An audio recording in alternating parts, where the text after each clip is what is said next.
Bem-vindos de volta! Vocês estão vendo aqui que rolou um dia seguinte, né? Temos aqui um dia seguinte da parte 2 do capítulo 1. Mas agora vai, gente, nesse vídeo vai sair. Então vamos continuar.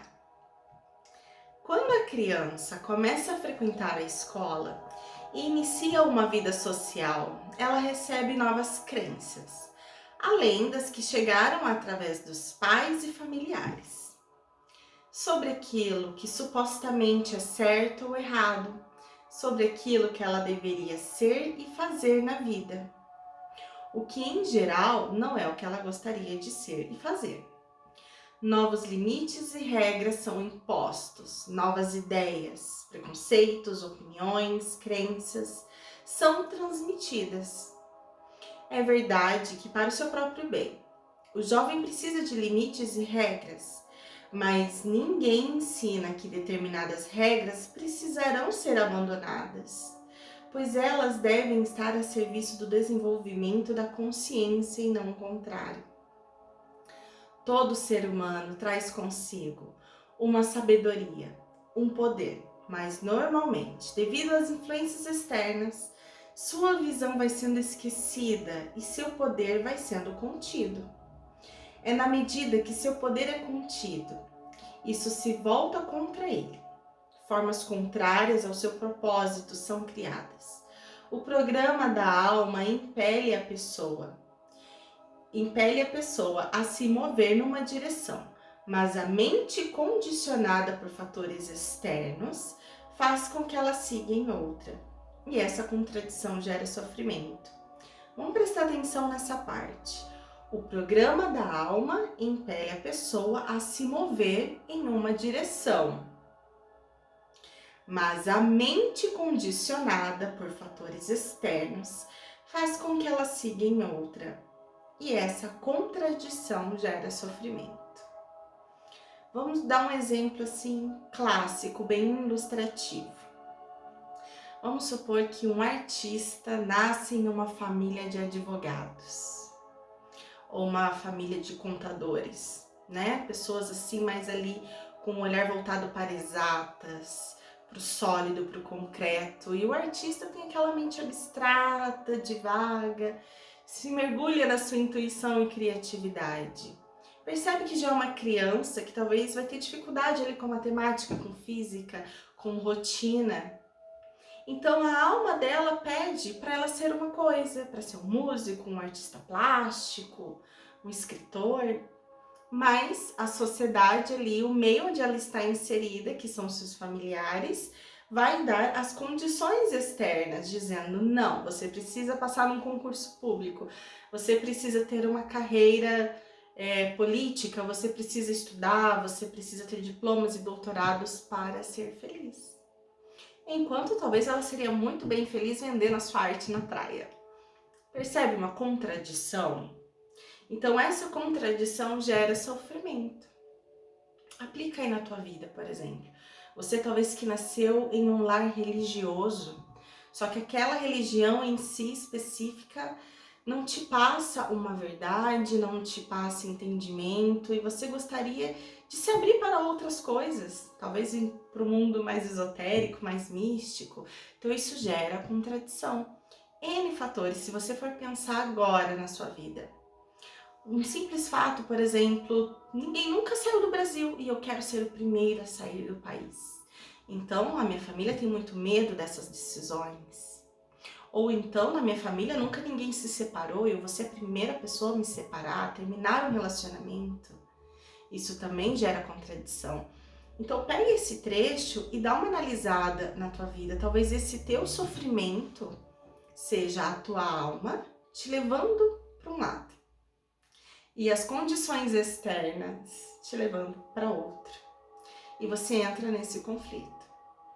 E eu tô aqui para te dizer que o teu propósito está em direção ao chamado da tua alma. E o chamado da tua alma é o teu bem-estar. É aquela ideia mirabolante. É aquele desejo que brilha os teus olhos. Mesmo diante das contradições externas, existe dentro de você uma sensação de: e se der certo? E se eu tentar? Então presta atenção, sabe? Silencia, olha o que a tua alma tá te pedindo. Talvez o teu propósito tá bem ali. Podemos, de forma sintética, dizer que estamos aqui para realizar um trânsito no estado de esquecimento para o estado de lembrança. Lembrança de quem somos e do que viemos fazer aqui. Normalmente, até o início da juventude, uma pessoa ainda tem a visão clara daquilo que veio fazer. Carrega um forte anseio, traz consigo sonhos, que são expressões do seu propósito. Mas aos poucos vai se esquecendo e acreditando nas vozes externas que insistem em dizer que esse sonho é impossível de ser realizado, que esse caminho não é bom, ou ainda que a pessoa não tem capacidade para isso. Aos poucos, ela vai cedendo a essas vozes até que desiste e se esquece completamente dos seus sonhos e passa a sonhar o sonho dos outros. E aí? Tá vivendo os teus sonhos ou está vivendo os sonhos dos outros? Está vivendo o sonho da tua mãe, do teu pai, do teu esposo, da sociedade que você está inserida? Ou está tendo coragem o suficiente para viver os teus sonhos? A criança que ainda não foi corrompida e contaminada pelas crenças e misérias dos adultos, é à sua volta simplesmente segura na mão do pai e da mãe e vai com eles, sem saber para onde está levando.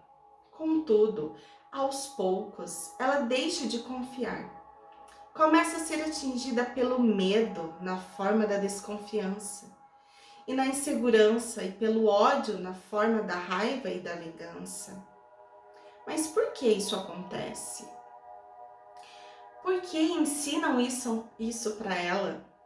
Desde cedo a criança aprende que é uma vítima das circunstâncias externas. E com isso também aprende que precisa se defender. Aos poucos vai criando os mais variados mecanismos de defesas e adquirindo crenças e condicionamentos limitantes.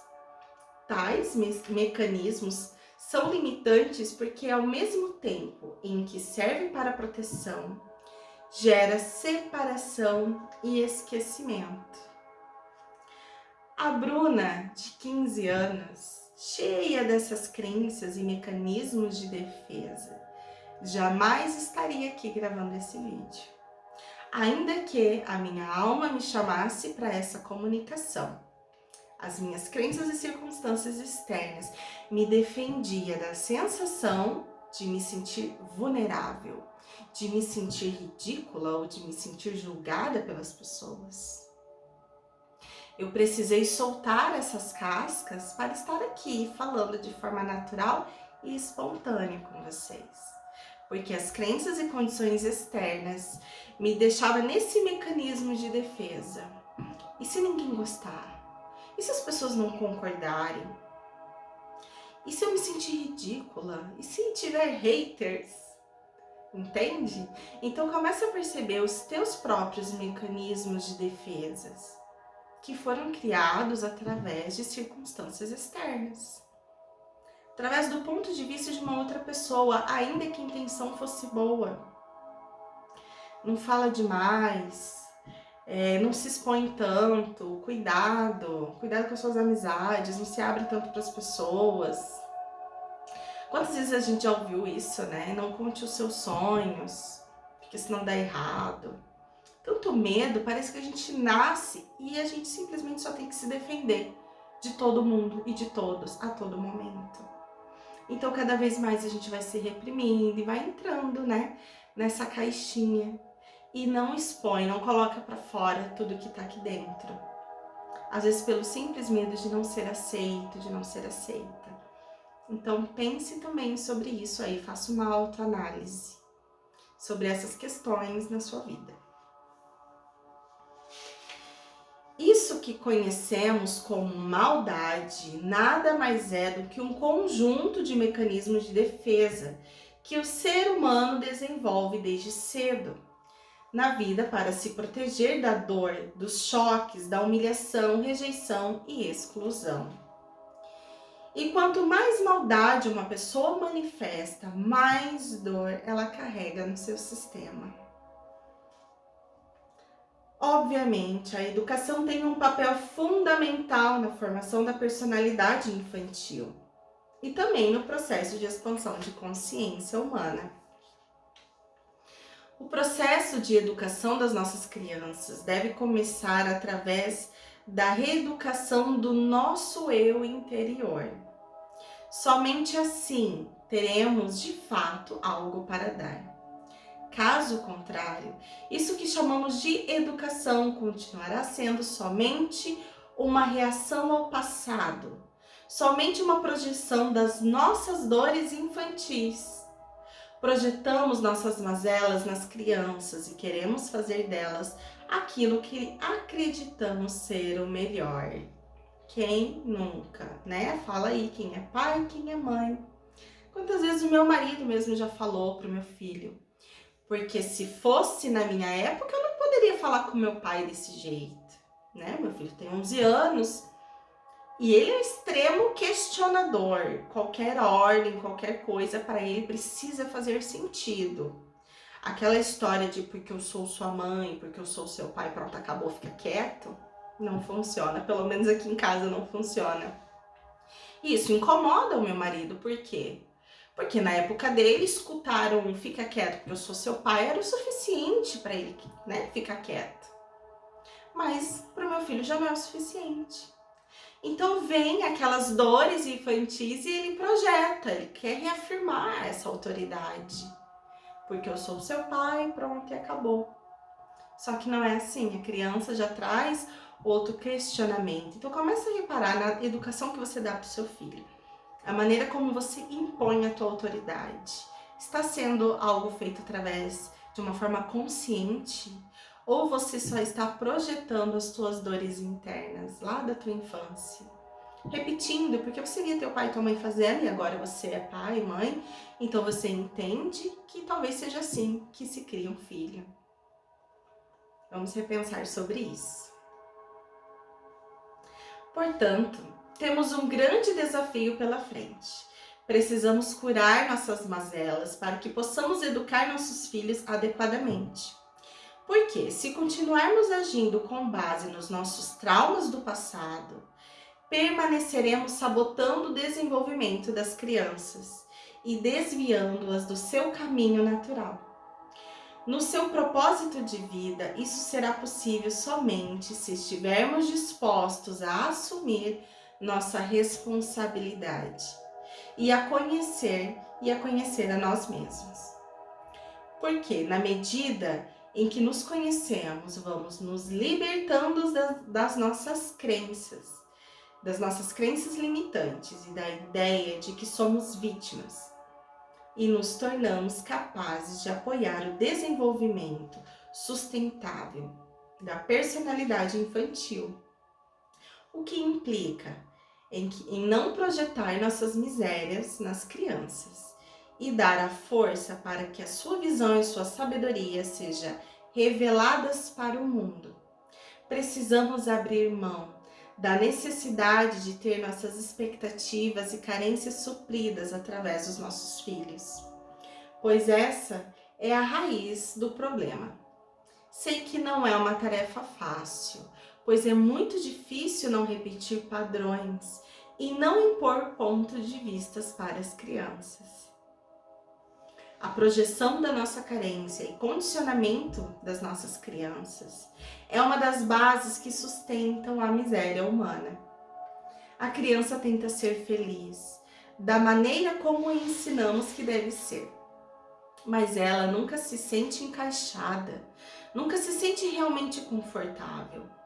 Desde cedo, a criança é tomada pelo esquecimento e passa a carregar um vazio existencial do qual até certo estágio, não está consciente. crê que a sua felicidade depende de circunstâncias externas, ou seja, de outras pessoas ou bem materiais. Assim, acaba desenvolvendo a crença de que a felicidade pode ser comprada. Acredita que se estiver bastante dinheiro, além de comprar tudo o que deseja, poderá dominar os outros ou fazer com que ele faça aquilo que espera. Quantos adultos, né? Quantos de nós ainda está com essa consciência? A gente ainda acredita que o nosso valor é medido por aquilo que a gente tem, pela nossa conta bancária, ou por quantos amigos a gente tem, né? Se eu passar sexta, sábado e domingo sendo chamado para vários eventos, churrascos, cinema, muita gente querendo estar perto de mim, se eu tiver uma lista enorme de amigos, eu sou uma pessoa legal, eu sou uma pessoa querida, eu sou uma pessoa agradável. E se eu não tiver ninguém? Se eu tiver um ou dois amigos mais próximos? Será que eu sou uma pessoa chata? Será que ninguém gosta de mim? Ainda existe dentro de nós esse conflito dessa criança ferida. E eu, como uma boa observadora, né, já observei muito assim no grupo de mães, principalmente para quem é mãe de filho único. Eu também tenho um filho. Essa preocupação, né, de que meu filho precisa de amigos, meu filho não tem irmão, então meu filho precisa de amigos, criança tem que estar com criança, meu filho precisa de pessoas na vida dele. E às vezes o medo da mãe de que essa criança sofra uma rejeição é tão grande, porque talvez lá na infância dela ela sofreu essa rejeição, ela se torna aquela mãe chata, aquela mãe que está o tempo todo arrumando amigo para criança. Às vezes a criança nem quer, ela tá lá arrumando coisa pra fazer, não, porque tem que sair, porque tem que ir pra rua, porque tem que fazer. Por quê? A intenção é boa, né? Ela quer proteger a criança ali de se sentir sozinha. Afinal, é filho único. Às vezes essa mãe também tinha o desejo de ter mais filhos, não pôde ter. Então ela projeta, percebe? Projeta essa dor interna no filho. Filho, vai brincar, filho, fala com seu amigo, filho, não sei o quê.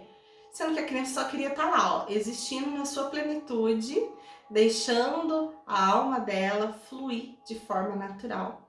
E os pais estão ali condicionando. Por quê? Projetando as nossas dores. Vai existir um momento que a gente não vai fazer isso? Acho que não. Eu também projeto as minhas dores, meu marido projeta as dores do meu filho, e assim sucessivamente. Assim como os nossos pais projetando a gente. Mas o que a gente pode fazer com relação a isso? Quanto mais a gente se conhecer, quanto mais a gente se curar, quanto mais a gente se entender, quanto mais próximo de um adulto saudável a gente conseguir chegar, mais fácil vai ser ter o discernimento para criar os nossos filhos. De uma forma saudável, de uma forma onde ele tenha espaço para ser ele, para gostar do que ele gosta e não gostar daquilo que eu falei que é bom, daquilo que o pai falou que é bom, que ele pode gostar de algo completamente diferente, né? E se retalhar ali porque aquilo não é aceito pelos pais. Então, para você que é pai, para você que é mãe, traga isso como uma reflexão, sabe? Escute essa parte de novo do vídeo e olhe para a tua própria vida, se questione e reflita sobre isso. O quanto realmente você precisa se curar, fazer terapia, se entender, se transformar em uma pessoa melhor, para poder permitir que o teu filho seja quem ele veio para ser.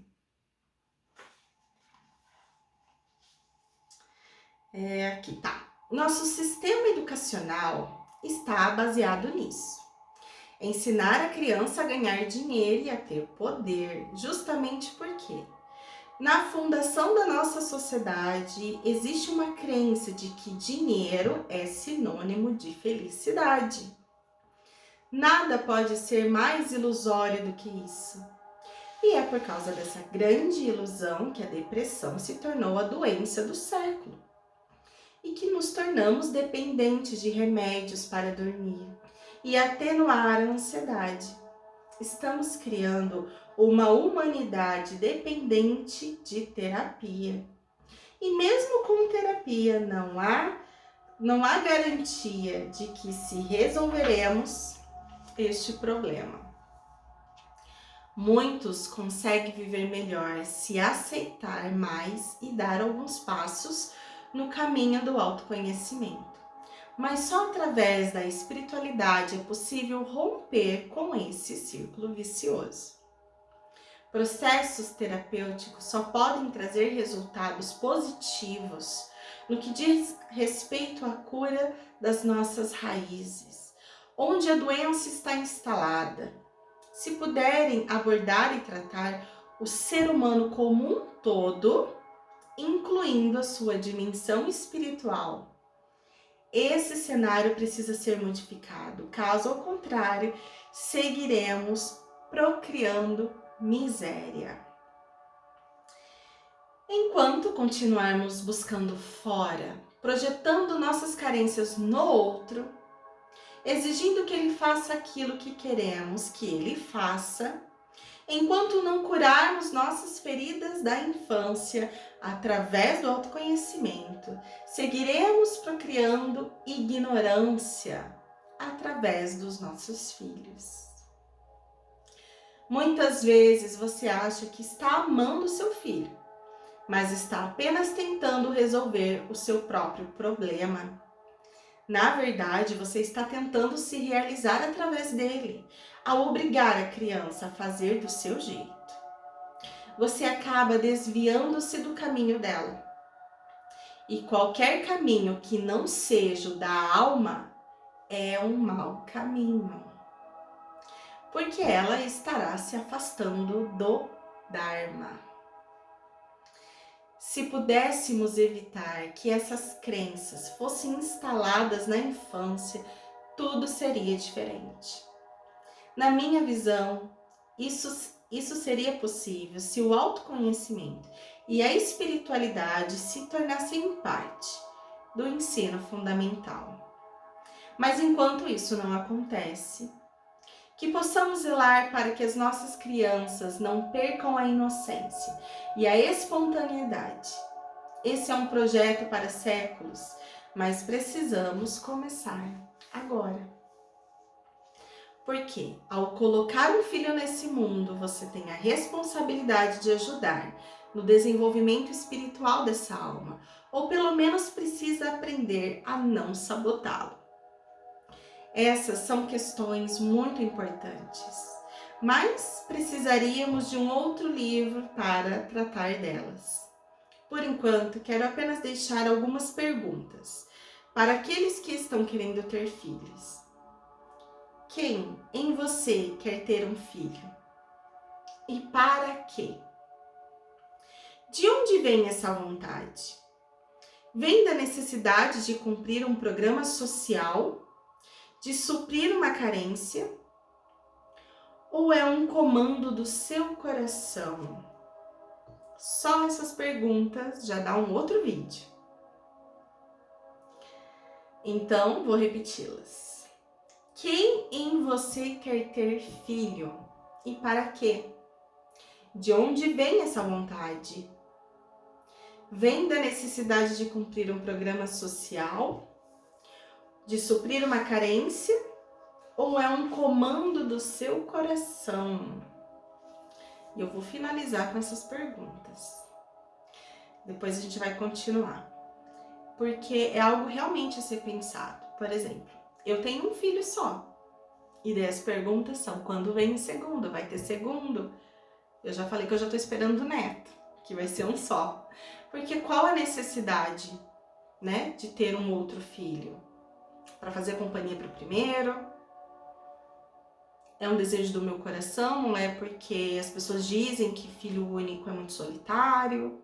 Então a gente tem que ir suprindo, né, essas respostas. Se é um desejo do meu coração, porque eu nasci para ser mãe, quero ter uma renca de filhos e quero me doar, né? Tudo bem. Mas se não é essa questão, no meu caso, por exemplo, eu nasci para ser mãe de filho único. Dedico ali todo o meu amor, tento ser a mãe melhor possível que eu consigo, mas também nasci para outras criações, né? E estar aqui falando com vocês é uma criação, é um filho. Então, dedicar o meu tempo também em auxiliar a humanidade através do autoconhecimento também é um projeto, é uma criação. Tem mulheres que decidem não ter filhos para realmente investir em suas carreiras profissionais. E aquilo também é uma criação. Então comece a perceber, você que ainda não tem filho, o porquê você se sente pressionado a ter, se isso é realmente um desejo da tua alma, ou é porque todo mundo tem, então você vai ter, ou é porque é o próximo protocolo a ser seguido depois do casamento. Tem a pergunta também, né? O porquê se casar? Tô casando para seguir um protocolo, ou porque realmente é um desejo da minha alma? Enfim, uma infinidade de questionamentos que uma terapia pode te ajudar. Ou você mesmo sozinho, pega esse livro, começa a ler, começa a se questionar, a se perguntar, trabalhe o teu autoconhecimento e reveja na sua vida tudo o que você está fazendo, todas as suas escolhas. Foram escolhas direcionadas pela tua alma ou foram escolhas direcionadas por protocolos sociais? Porque todo mundo faz, então eu só vou seguir o bonde e a vida é assim e eu vou continuar fazendo assim. Se questione, desperte para o melhor que tem dentro de você. E a gente volta a se falar no próximo. Beijo e até mais.